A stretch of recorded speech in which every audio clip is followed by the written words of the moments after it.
Olá de novo, estamos nós para mais um podcast no âmbito da promoção do nosso curso de Business to Business Sales Performance e desta vez com uma convidada muito especial, não é? Que é a Sara Zorro, que tem uma experiência incrível na contratação, na identificação de perfis para a área de vendas e marketing na Randstad, certo? Certo. Portanto, vamos ver quais são os segredos e o que é que hoje de facto se sente como necessidades neste tipo de funções, não é? Que tipo de perfis é que de facto se pede hoje pelas empresas e aquilo que é a vossa, no fundo, contribuição para suprir esta necessidade. O Rui, meu colega de sempre aqui neste curso, que também se vai apresentar com certeza mais uma vez, já todos o conhecem, mas pronto, tudo bem. Sim, uma micro-apresentação, o José Exatamente. Veríssimo e eu somos co-coordenadores do curso de B2B Sales Performance do ISEG Executive Education. O Zé, além disso, é vice-presidente do ISEG. Eu sempre trabalhei, eu diria só a lei da apresentação, o meu perfil está no LinkedIn, mas eu sempre trabalhei em business to business e é isso que me leva a estar aqui hoje. E eu, pela minha parte, acho que chega. Pedi à Sara também que fizesse aqui uma pequena apresentação para depois passarmos rapidamente àquilo que nos trouxe aqui, que interessa às pessoas. Muito bem, em primeiro lugar, muito obrigada a ambos por este convite. É com muito gosto que estou aqui hoje. O meu nome é Sara Zorro, a minha formação é em Psicologia, inicialmente, e depois desenvolvi então o meu percurso profissional pela área da consultoria, mais especificamente pelo recrutamento e seleção especializado, inicialmente em perfis financeiros, nos últimos anos em perfis de Sales and Marketing e atualmente na Randstad, assim como manager da equipa. Muito bem, Sara, obrigado. Obrigado pela apresentação e por estares aqui.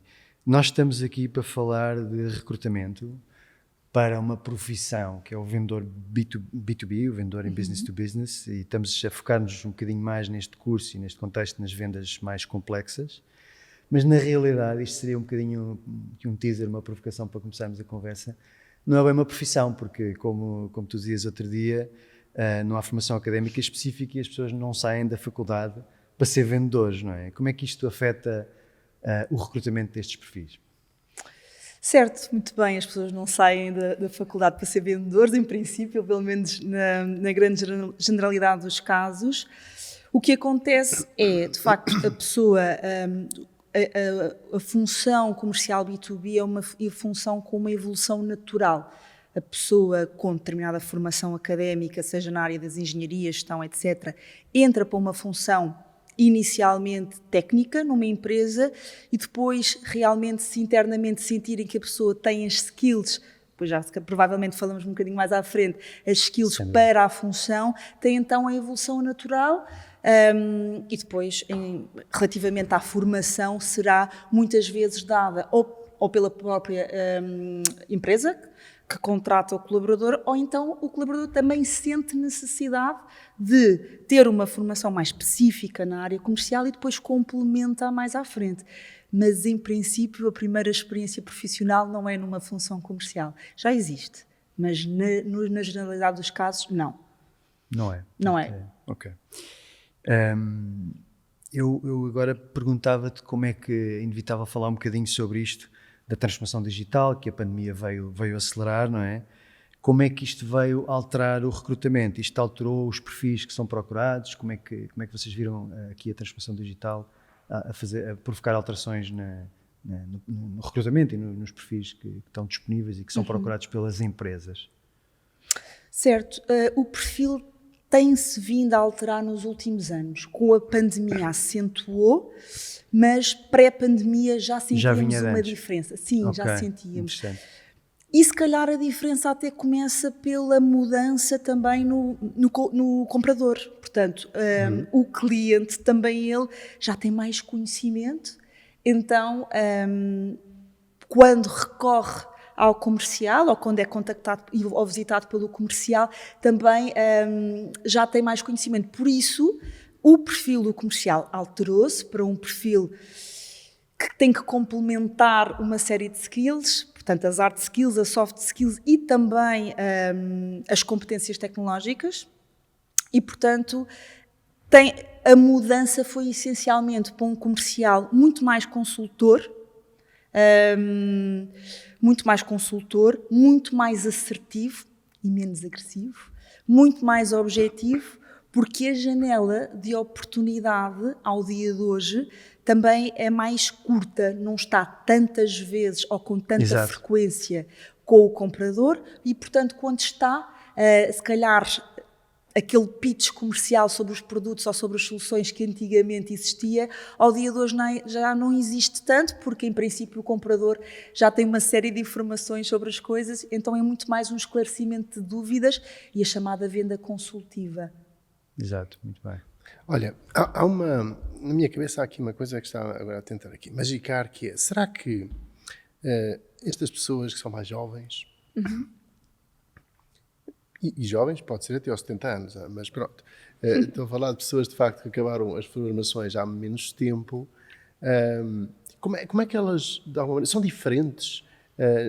Que tipo de desafios essas pessoas põem para, não só para vocês, que ajudam a selecionar, mas para as empresas também?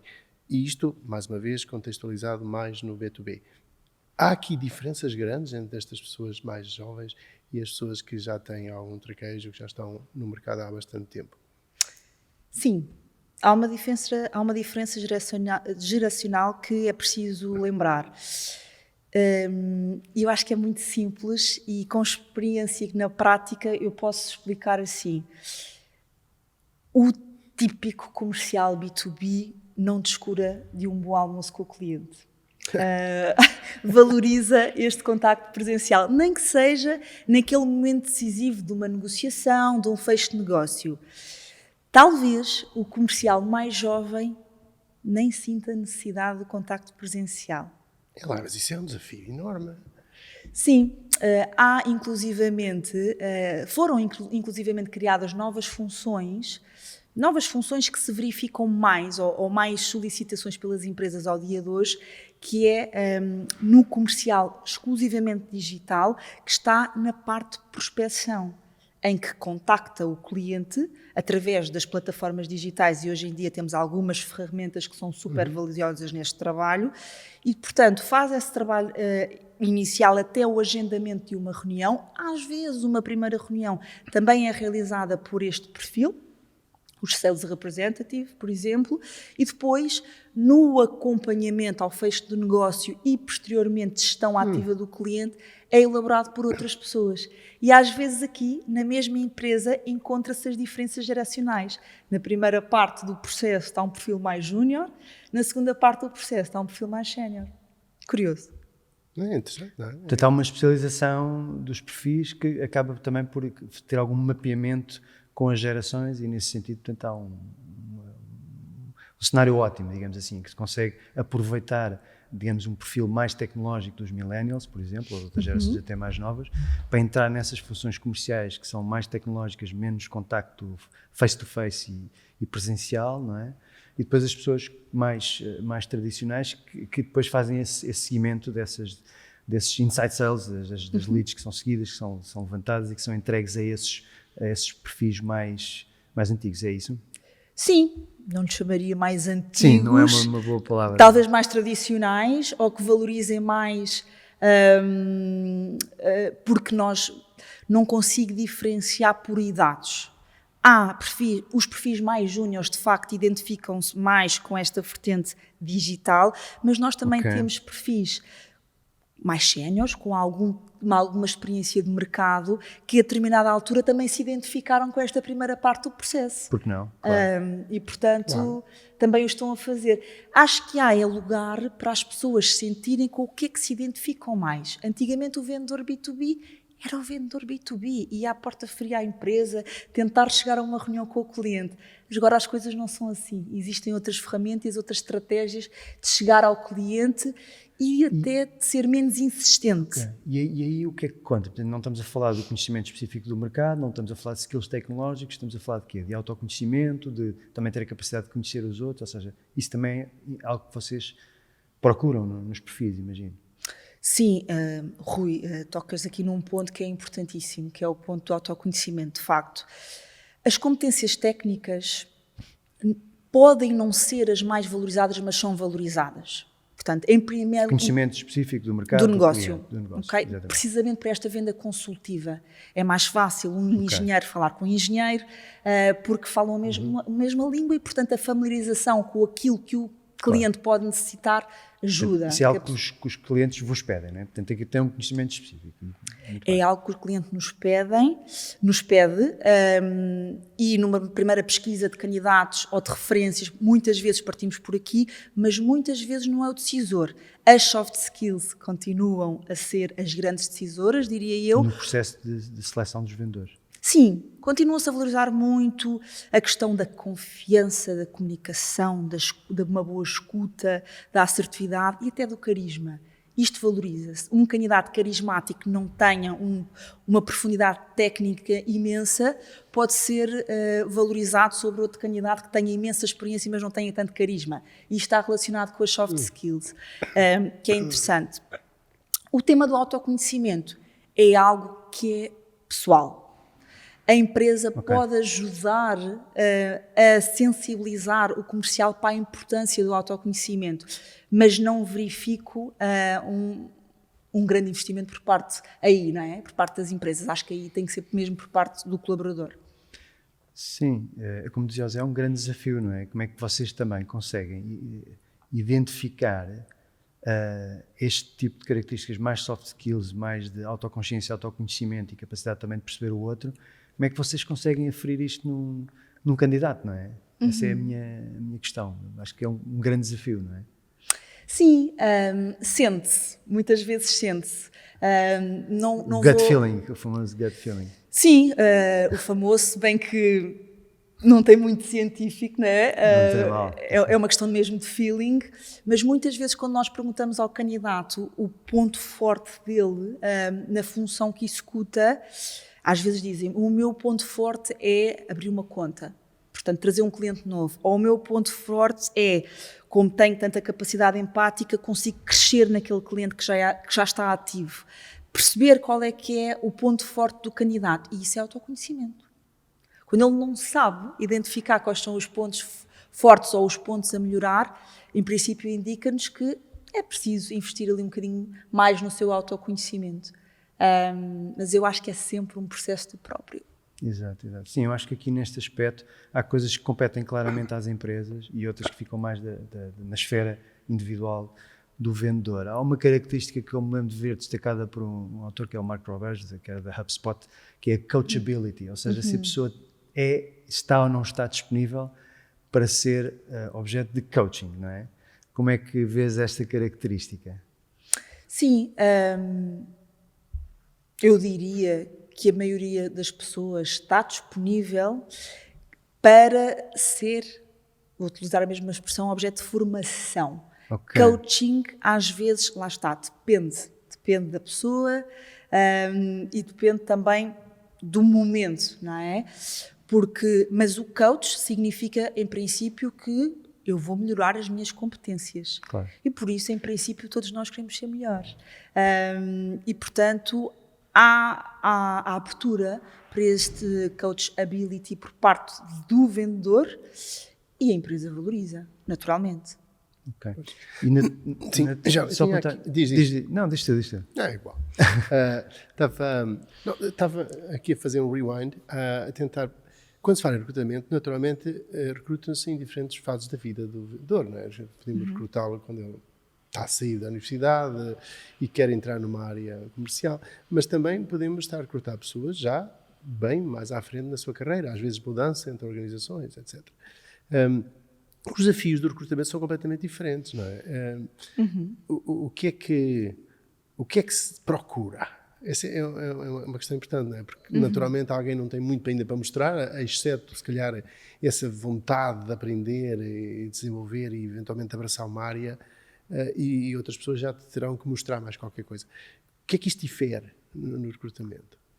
Sim, difere, José. Difere no quê? No que é pedido e no que vai ser destacado numa entrevista. Não tenho uma enorme experiência em recrutar perfis recém-licenciados para uma função comercial. Mas já tive clientes que me pedem, se eu conhecia alguém nos meus processos, até para outras funções, que possa ser interessante para uma função comercial. E existe, e aqui o foco é soft skills. O que é o nosso bom comercial? É uma pessoa empática, é uma pessoa que comunica bem, é uma pessoa simpática, e depois nós damos a formação. Ok, mas as skills estão lá e depois vai aprender o negócio, o produto ou o serviço, não é? Se for uma pessoa mais sénior, por exemplo, se estivermos a falar de um diretor comercial, aqui já é um perfil muito mais completo o que se procura, soft skills, hard skills, competências tecnológicas, e aqui é muito importante a questão da liderança. A liderança de equipa, porque muitas vezes ele vai formar a equipa, lá está, os tais perfis júnior ou middle, que entram para a equipa e que precisam de aperfeiçoar as competências. Aí é que eu repescava, que eu ia dizer há bocado, que é o tema do coaching, não é? É o papel do sales manager, do sales leader, como coach da sua equipa, não é? Para os ajudar a perceber o que é que podem fazer melhor. E eu tenho a noção que há empresas que têm isso mais estruturado e outras menos, não é? Qual é que é a vossa visão disso mesmo?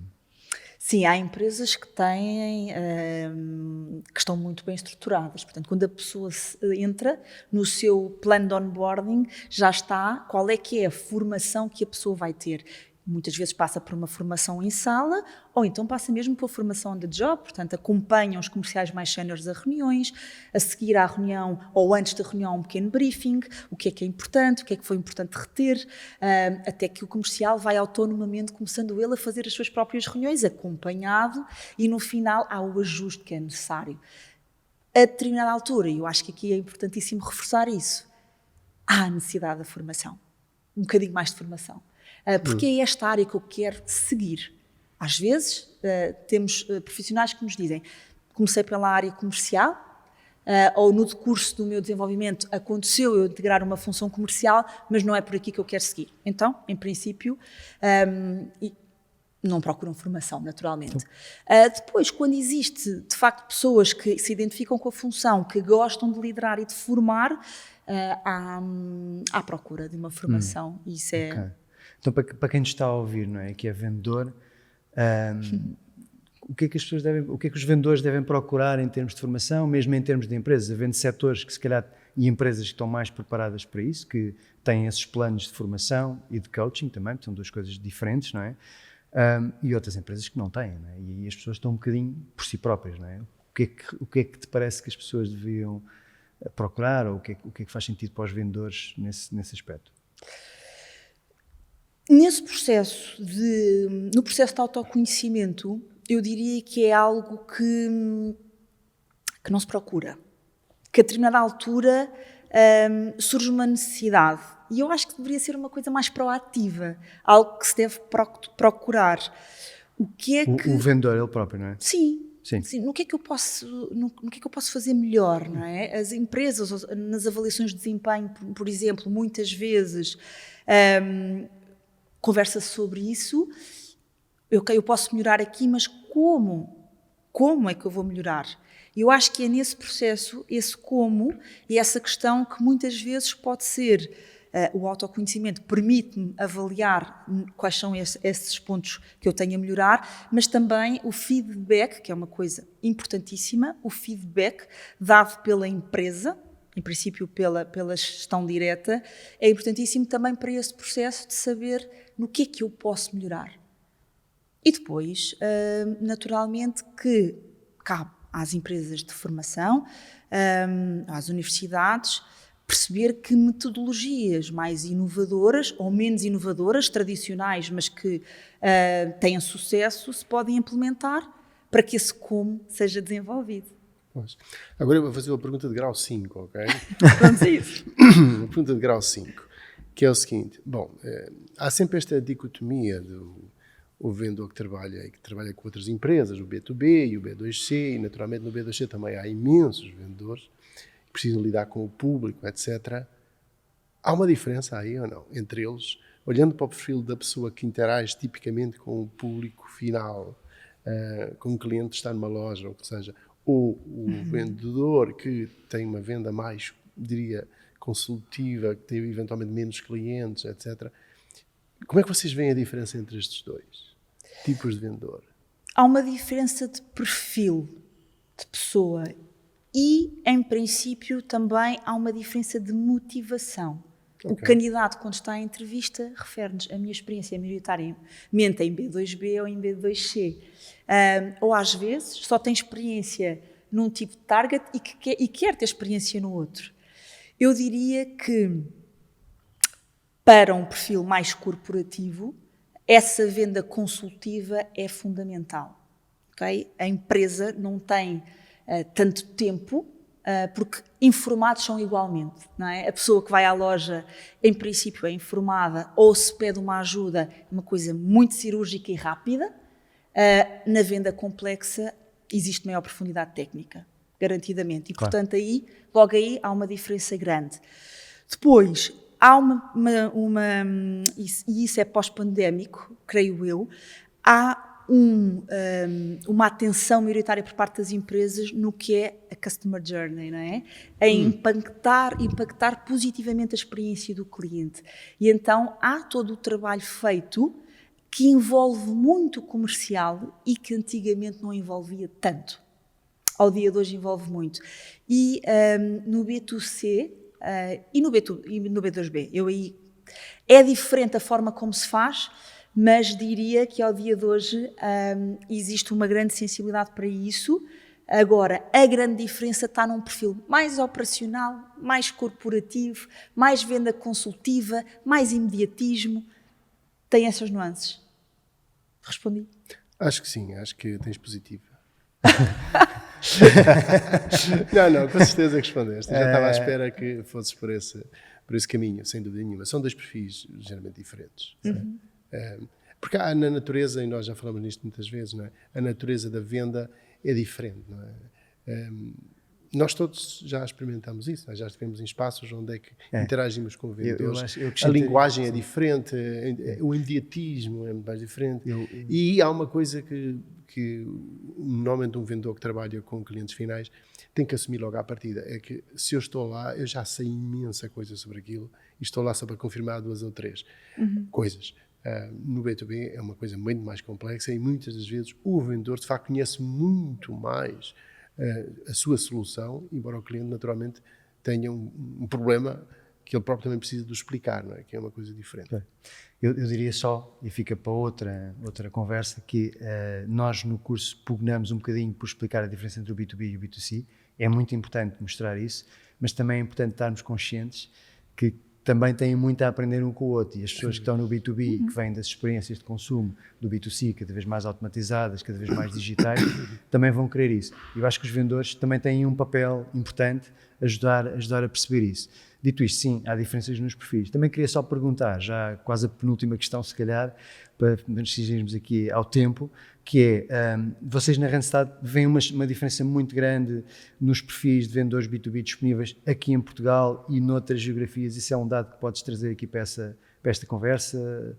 Haverá muita diferença nos perfis lá fora, noutros países e aqui em Portugal? Sim, muita diferença não existe entre os perfis nacionais e internacionais ou os perfis nacionais que trabalham o mercado internacional. Ok, porque agora temos essa realidade. Temos essa realidade, não é? As pessoas que só trabalham o mercado internacional. Ainda bem que tocamos em nisso. termos de disponibilidade, o que é que eu posso dizer? Não são tipicamente candidatos que ao dia de hoje se candidatem às oportunidades, mas são candidatos que estão sempre disponíveis para ouvir. Isto é uma característica típica, porque também nos diz muito, não é, sobre os perfis. São tipicamente perfis relacionais. Portanto, se são abordados para conhecer alguma oportunidade, estão disponíveis para ouvir. Agora, o tipo de projeto que possa fazer sentido difere muito. Muitas vezes, quem trabalha só em empresas internacionais, a maioria das vezes identifica-se e quer continuar com esse projeto. Ou então quem trabalha só projetos nacionais gostava e sente isso como dar um salto. Depende um bocadinho depois também das competências complementares que a pessoa possa ter. Facilidade com idiomas, a disponibilidade para viajar e, portanto, a disponibilidade dos perfis às vezes também depende de mais coisas do que propriamente se é a pessoa certa ou não para fazer essa função. Muito bem. Então, se calhar, e caminhando já para o fim, com muita pena, mas com também aqui uma série de pistas que deixámos para uma próxima conversa, acho eu, e para outras conversas. Eu ia só perguntar como é que tu vês, para tratar todos estes desafios, estas problemáticas, qual é que é o papel de uma formação em vendas para executivos, feito numa universidade, como é aqui o nosso caso no B2B Sales Performance. Que papel é que pode ter, que metodologias é que achas que fazem sentido, que podem ajudar os perfis que vocês recrutam, não é? Ou que gostariam de recrutar, que os vossos clientes querem recrutar. Como é que nós também podemos dar um contributo? No fundo é esta a pergunta. Sim, eu creio que o contributo é a complementaridade, não é? Porque, em princípio, quando o aluno chega, o aluno já tem uma série de competências desenvolvidas e depois é mais forte em determinada competência relativamente a outras. O que é que pode aportar valor? Talvez seja até uma solução tradicional que já se pratica, mas eu acho que continua a ser e a surtir muito efeito, que é à medida de cada, vou-lhe chamar módulo, de cada conteúdo programático, por exemplo, na apresentação ou no meu pitch comercial sobre o meu produto, na parte de apresentação de proposta, no follow-up da proposta, na negociação, no fecho, em cada fase destes processos decisivos do percurso do comercial, pode ser importante ter uma componente mais prática. O roleplay, por exemplo, em que até sugiro que a pessoa seja filmada. Ok?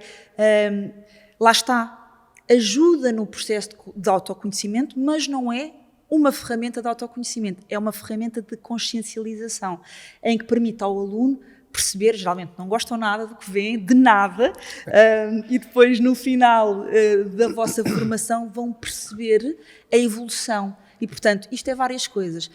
Possibilita o autoconhecimento da pessoa, consciencializa para essa importância e no ponto de vista do feedback e do reforço positivo. A pessoa vai se sentir melhor porque vai assistir à sua evolução. Acho que é uma boa dica. Já fiz no passado, não estamos a fazer agora, mas acho que é uma boa dica com que ficamos aqui, não é, Zé? É, ver a evolução. E, de facto, a pessoa, quando se vê pela segunda vez, diz, estão a ver, Melhor. estão melhor. Muito bem.